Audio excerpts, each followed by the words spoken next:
चलिए दोस्तों, आज की इस वीडियो में हम बात करते हैं कि क्या निफ्टी ओवर वैल्यूड है। हमको क्या हमारी पोजीशंस या फिर हमारी होल्डिंग्स एग्ज़िट कर देनी चाहिए, क्या हमको कैश में आ जाना चाहिए, मतलब हमको मार्केट में करना क्या चाहिए।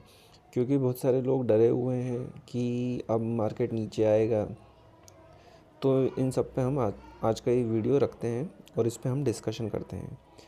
तो चलिए शुरू करते हैं। तो हम शुरू करते हैं कि निफ्टी 50 से हम देखते हैं कि इसमें हमको क्या लगता है। तो मैं निफ्टी 50 को या किसी भी स्टॉक को देखता हूँ तो मैं उसका 200 डेज़ मूविंग एवरेज, खासकर इंडेक्स के केस में और जो बड़े स्टॉक्स हैं उनमें ध्यान रखता हूँ।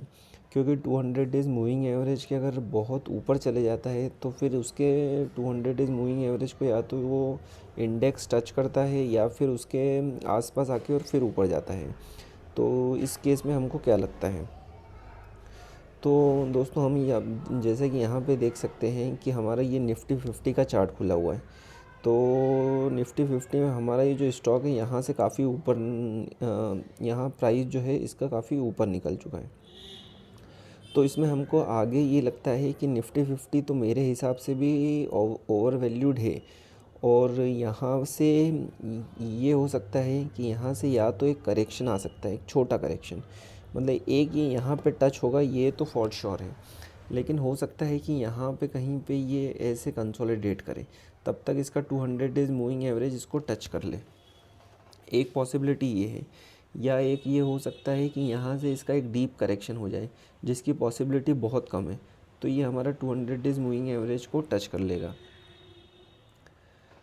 इसके आगे अगर हम देखें तो मेन पॉसिबिलिटी तो मैंने आपको जैसे बताया है कि यहाँ पे करेक्ट होकर ये थोड़ा कंसोलिडेट करेगा, तो यहाँ पे इसका ये 200 डेज़ मूविंग एवरेज इसको टच कर लेगा और उसके बाद में इसकी फर्दर रैली करेगा। अब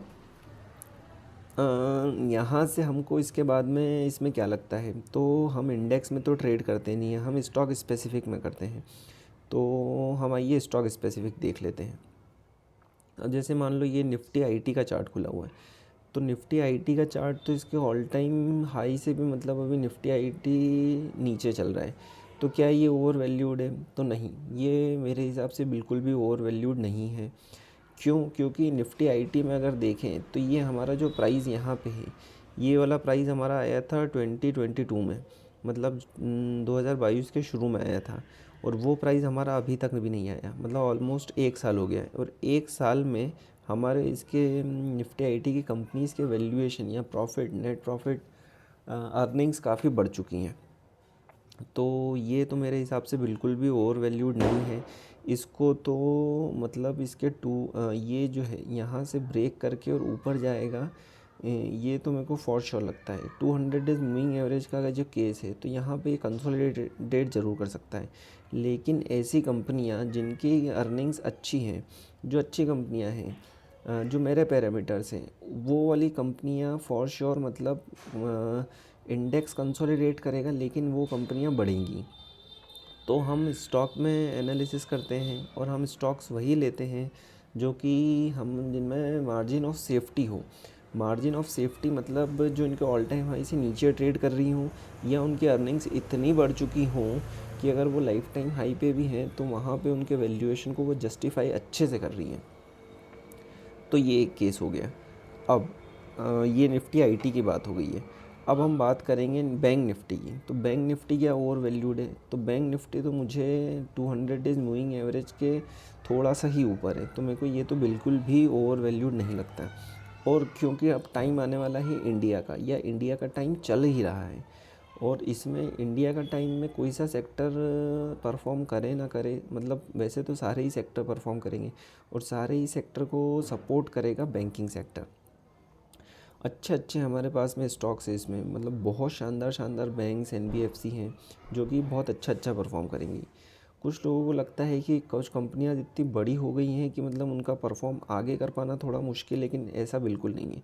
एफआईआई की जैसे ही बाइंग आएगी, या फिर मैं तो इन सभी को कुछ भी नहीं समझता हूँ। मैं तो समझता हूँ कि हमारा नेट प्रॉफिट इतना बढ़ चुका है और उस स्टॉक स्पेसिफिक का जिसकी भी हम बात कर रहे हैं उसका प्राइस वहीं के वहीं या फिर नीचे है, तो ये बिल्कुल भी जस्टिफिएबल नहीं है। वो उसका प्राइस बिल्कुल एडजस्ट होगा और वो ऊपर जाना ही है। लेकिन हमको कंपनीज़ कौन सी सेलेक्ट करनी है, हमको नो डाउट कंपनियाँ वही सेलेक्ट करनी है जो कि अच्छी कंपनियाँ हैं। अगर बैंक के केस में देखेंगे तो हमारे जो पैरामीटर्स हैं, जैसे हम ROE देखते हैं कितने से ज़्यादा होना चाहिए, वो हम कभी और वीडियो में डिस्कस करेंगे। तो ये एक ओवरव्यू देने की कोशिश मैं आपको कर रहा हूँ। चलिए, ये हमारी बैंक निफ्टी की बात हो गई है। तो ये तो हमारे 200 डेज मूविंग एवरेज के भी ज़्यादा ऊपर नहीं है, तो इसमें तो हमारी पॉसिबिलिटी है। लेकिन हमारे स्टॉक स्पेसिफिक के हम हिसाब से काम कर रहे हैं, तो जो कंपनियां इनके ऑल टाइम हाई से काफ़ी नीचे ट्रेड कर रही हैं, और ऐसी कंपनियां जिनके हमारी अर्निंग काफ़ी बढ़ चुकी हैं और उनका प्राइस कम बढ़ा हुआ है, तो वो हमारे ज़रूर इसको मैच करेंगी धीरे धीरे। मतलब एग्जैक्ट के साथ में नहीं चलती है, लेकिन with time they will align the net profit या अर्निंग्स। ठीक है, इसके बाद में हम बात करते हैं स्टॉक स्पेसिफिक की। तो सबसे पहले हमारे पास में है HDFC बैंक। तो HDFC बैंक क्या ओवर वैल्यूड लगता है? बिल्कुल भी नहीं लगता है। क्यों? क्योंकि इसकी हमारे पास में ये हमको इस प्राइस पे मिल रहा है, जो कि हमको प्राइस इसका है नवंबर में हमारा आया था, नवंबर 22 में, मतलब 1 साल पहले। तो 1 साल पहले इसकी अर्निंग्स कितनी बढ़ चुकी हैं, और उसकी अर्निंग्स बढ़ चुकी है लेकिन उसका प्राइस वहीं के वहीं है। तो हमारा HDFC बैंक बिल्कुल भी ओवर वैल्यूड नहीं है। हाँ, ये सब जब बातें कर रहा हूँ तो मैं आपको सिर्फ बताने की कोशिश कर रहा हूँ, मैं कोई फॉरवर्ड लुकिंग गाइडेंस नहीं दे रहा हूँ, मैं आपको सिर्फ समझा रहा हूँ कि कैसे देखा जाता है कंपनीज़ को। चलिए, इसके बाद में हम बात करते हैं Kotak Mahindra bank. No doubt दोनों बैंक के साथ में कोटक महिंद्रा बैंक तो मेरे को इतने अच्छे वैल्यूएशन भी लगती है कि इसके ऑल टाइम हाई से भी मतलब इतनी नीचे चल रही है, तो ये यहाँ तक जाना है, तो मतलब इसका जा सकता है, ये जा सकता है यहाँ पे, और जाना ही चाहिए। और जैसा कि मैंने बोला कि ऑल टाइम हाई से इतना नीचे चल रहा है ये वाला, तो और उसका प्रॉफिट मार्जिन इसका भी वही है सेम। यहाँ पे ये गया था ना अक्टूबर नवंबर 22 में। ठीक है, तो ये कोटक महिंद्रा बैंक की बात हो गई। तो हमको स्टॉक, और ये 200 डेज मूविंग एवरेज की यहीं पे ट्रेड कर रहा है, तो ये कंपनियाँ कोई ओवर वैल्यूड नहीं नज़र आती। TCS का भी केस सेम ही है कि मतलब इसके ये हमको प्राइस मिल रहा है यहाँ पे कि मतलब जून जुलाई 21 में जहाँ था, और उसका मतलब भाव सेम ही है, लेकिन उसकी हमको प्रॉफिट बढ़ चुकी है, तो हमको उसको इस तरीके से देखना चाहिए। ये हमारा बजाज फाइनेंस हो गया। बजाज फाइनेंस भी हमारा ये हमको भाव में मिल रहा है जून जुलाई के भाव में मिल रहा है, लेकिन और यहाँ पे हमारा प्राइस वही चल रहा है जो कि और भी इवन थोड़ा सा नीचे है, लेकिन इसमें इसकी प्रॉफिटेबिलिटी कितनी बढ़ चुकी है? प्रॉफिटेबिलिटी हमारी इसकी काफ़ी बढ़ चुकी है, और इसका प्राइस वहीं के वहीं है, तो हमको ओवर वैल्यूड नहीं नज़र आता है। इसके बाद में निफ्टी मिड कैप बिल्कुल ओवर वैल्यूड नज़र आता है, काफ़ी ऊपर चले गया, और ये जो शार्प रैली इसने दी है, ये इसका ओवर वैल्यूएशन का। लेकिन मैं इंडेक्स में हम ट्रेड नहीं कर रहे हैं, हम ट्रेड कर रहे हैं स्टॉक स्पेसिफिक में। वापस से वही बात रिपीट हो रही है, लेकिन बात वही है, ओवर वैल्यूड नज़र आता है, लेकिन स्टॉक स्पेसिफिक में ट्रेड कर रहे हैं।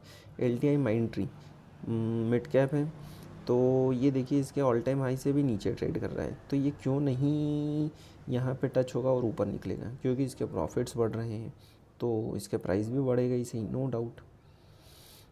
इन्फोसिस अभी बढ़ा है, वरना यहाँ पे यहीं पे ट्रेड कर रहा था, अभी भी ये इसका ऑल टाइम हाई से काफ़ी नीचे है, और इसकी प्रॉफिटेबिलिटी जो हमारे जो 22 जनवरी में था, उससे हमारी प्रॉफिटेबिलिटी काफ़ी बढ़ चुकी है। ठीक है, तो ये सब था।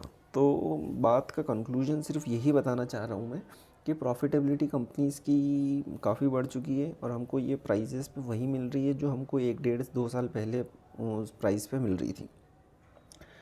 और दूसरी चीज़ ये है कि हम इंडेक्स में ट्रेड नहीं कर रहे हैं, हम ट्रेड कर रहे हैं स्टॉक स्पेसिफिक में।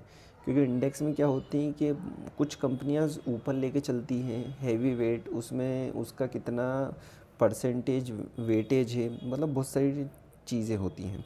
लेकिन स्टॉक स्पेसिफिक में हमको हमारे एनालिसिस के हिसाब से हमको ट्रेड करना है, हमारे टेक्निकल चार्ट के हिसाब से और हमारे सेटअप के हिसाब से। ठीक है दोस्तों, तो आज के एनालिसिस को इतना ही रखते हैं। बाकी आपको कोई डाउट हो तो आप कमेंट सेक्शन में पूछ सकते हैं। वीडियो अच्छा लगा तो आप लाइक कर सकते हैं। Thank you so much.